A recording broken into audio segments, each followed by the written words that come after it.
Hello everyone, my name is Yuhan Chen, and I'm from the University of Michigan. Today I'll be presenting our work CPU Microarchitectural Performance Characterization of Clock Video Transcoding. To give a brief outline of this presentation, first I will motivate the work and summarize our contributions.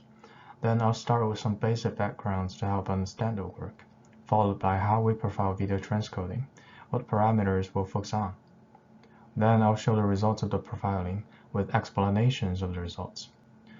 Although it's not the focus of this work to perform any in-depth optimization, we apply a few simple ones to show that with the help of the profiling results, there exists opportunity for optimizations. And finally, I'll conclude the presentation. Video streaming has taken up over 75% of the internet traffic and is still rapidly growing. Videos need to be transcoded to reduce the size as well as to meet various needs of the end users on resolutions, frame rates, and encoding formats.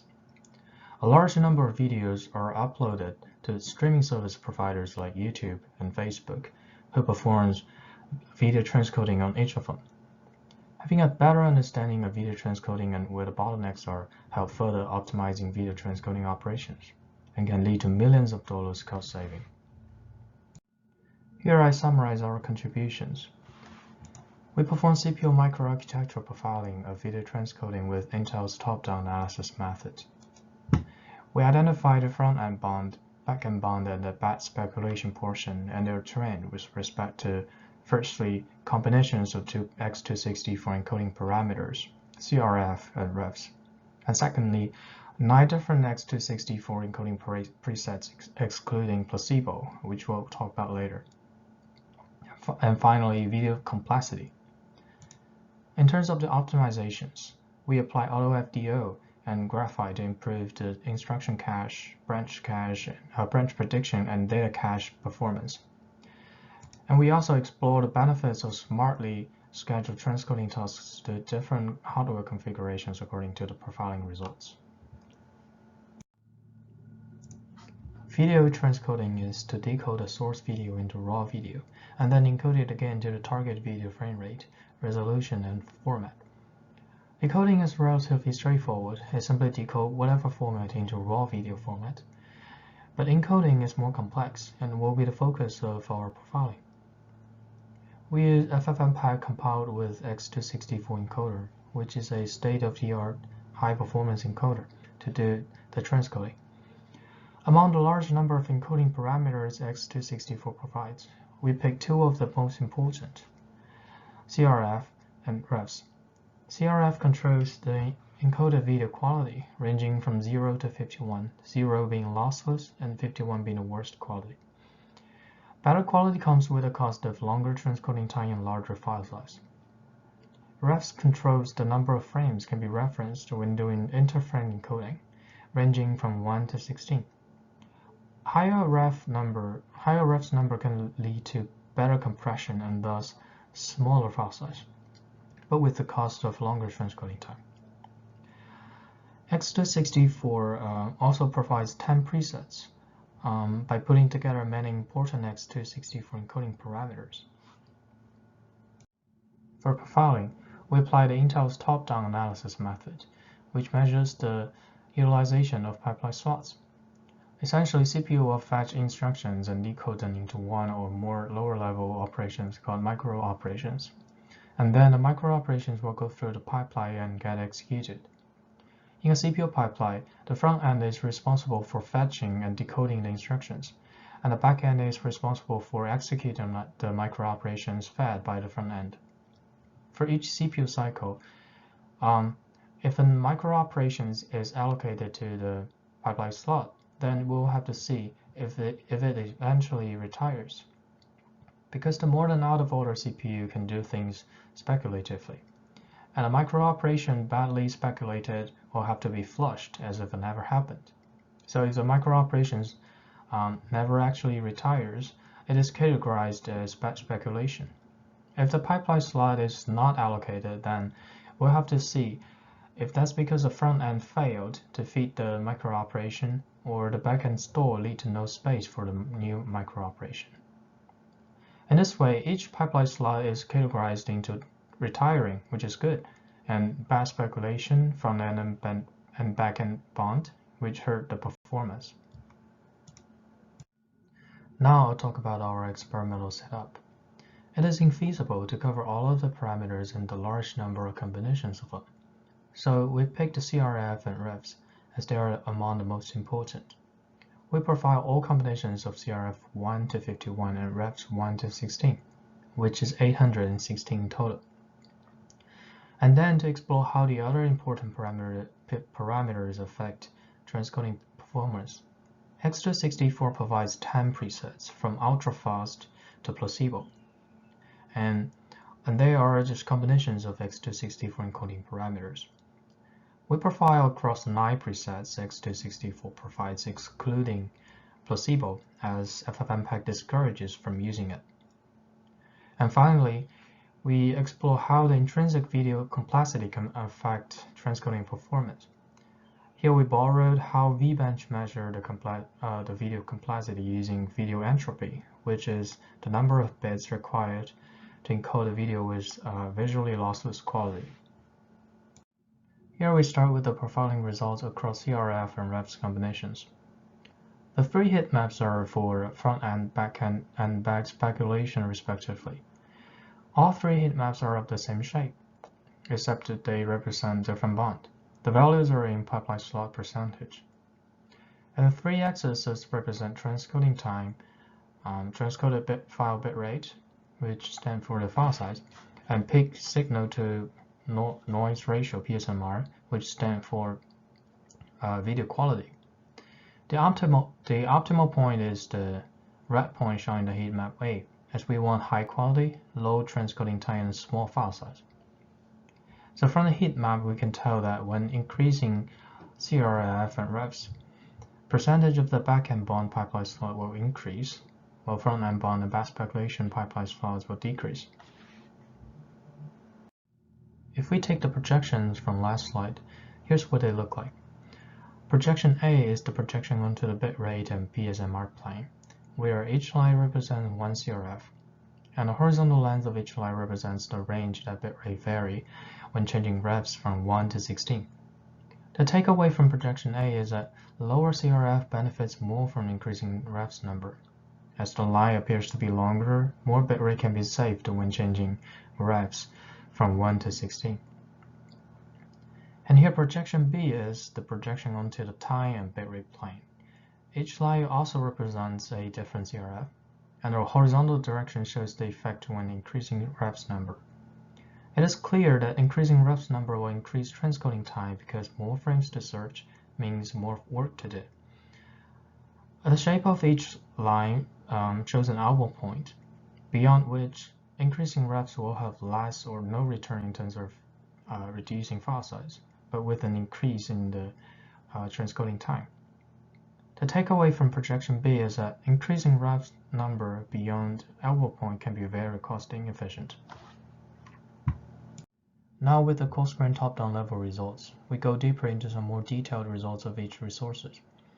In the figures, each line represents 1 different refs, and subfigure A is branch misses per kilo instructions and PKI, and all the rest are backend bond resources. Branch and PKI decreases as CRF increases, with no significant difference across different refs. That's because with more frames to search, the instructions are actually reused in all searched frames. So the branch can be better predicted and actually leads to slightly lower branch and PKI. Subfigure B to G all show similar trend. That is, performance gets worse when CRF or refs increases. In subfigure H, performance gets worse when CRF increases, but different from subfigure B to G, performance gets better when refs number increases. We explain this with the roofline model. The roofline model defines operational intensity as how many operations are performed per byte of DRAM transfer.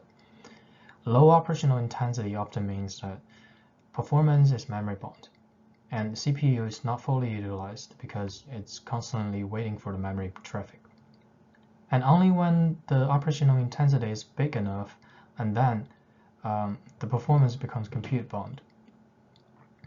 Increasing CRF relaxes the quality constraint and requires less computation for the same amount of memory transfer, and thus requires a lower operational intensity.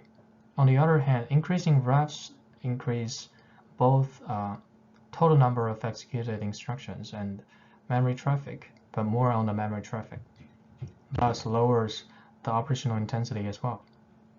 Lower operational intensity makes the performance suffer even more from memory bound, thus increases the backend bound. Now we talk about the profiling results across x264 presets. We ran FFmpeg with 9 x264 presets, excluding placebo as the FFmpeg document discouraged from using it, because it's unnecessarily slow and barely bring any benefit. Subfigure A shows the time, bitrate, and PSMR. The transcoding time increases from the fastest to the slowest preset, which is expected. But the bitrate reaches the optimal point at very fast preset, and has no or even negative return going for even slower presets. Subfigure B shows the Intel's top-down category. Backend bound shows a significant drop from the fastest to the slowest preset. It is most because of the backend memory bound drop. The other categories have no significant change across presets. Subfigure C and D are the detailed data for backend bound, where we observe all 3 level caches, as well as reorder buffer, reservation staging, and store buffer have less misses or stalls when going from the fastest to the slowest preset. The result can also be explained with the roofline model. As we go from the fastest to the slowest preset, the operational intensity increases, and thus lead to lower memory bound. And finally, the profiling results across video complexity. Subfigure A shows the Intel's top-down categories, and subfigure B and C are the detailed data for backend bound and branch misprediction. The gaps in the figures separate videos with different resolutions into groups, and in each group, the videos are sorted from the lowest to the highest complexity. From the figures, front-end and back speculation bond increases as video complexity increases, while backend bond decreases. The detailed data in subfigure B and C also confirm with the trend. The roofline model also helps explain the results here. Under the same quality constraint, the more complex the video is, the more operations need to be performed on each byte of data, which leads to lower memory bound. To see the potential of optimizing video transcoding, we recompiled FFmpeg with AutoFDO and Graphite. AutoFDO is a profile-guided optimization technique that aims to reduce cache misses and branch mispredictions. Graphite is a polyhedral analysis and optimization tool in GCC, and it aims to optimize nested loops and enable better cache locality. So as a result, AutoFDO was able to achieve around 4.6% speed up on average, and Graphite was able to provide around 4.4% speed up. Another optimization is, with the knowledge of our profiling results, we could intelligently assign different video transcoding tasks to different hardware configurations. Video streaming service providers may constantly add new hardwares and retire old ones, so there will be different hardware configurations coexisting. We use Sniper Simulator modified the default configuration file to 4 differently enhanced configurations, namely the front-end optimized, back-end optimized 1 and 2, and back speculation optimized. And then we pick 4 transcoding tasks, each with a different video, preset, CRF, and revs. And then we try to map the 4 tasks onto the 4 configurations with different scheduler. We have 3 schedulers: the random scheduler, the best scheduler, and our smart scheduler. The random scheduler randomly matches a task with a server, so we use the average performance of all 4 configurations as its performance. The best scheduler always picks the configuration with the best performance, but can assign multiple tasks to one configuration and none to the other. Our smart scheduler, on the other hand, also tries to assign the best possible match, but under the constraint that one configuration can only receive one task, making it more realistic because We don't want to overschedule one server while the other sit idle. And as a result, the Smart Scheduler outperforms the random scheduler by 3.7% on average and matches with the best scheduler 3 out of 4 assignments. So in conclusion, video transcoding performance is affected by the transcoding parameters as well as the video complexity itself. And overall, higher operational intensity will decrease the backend bond and increase the front-end and batch speculation bond. And finally, through the demonstration of a few simple optimization techniques, we show that with the knowledge of the prevailing results, there exists opportunities to optimize video transcoding workload. Thank you for listening.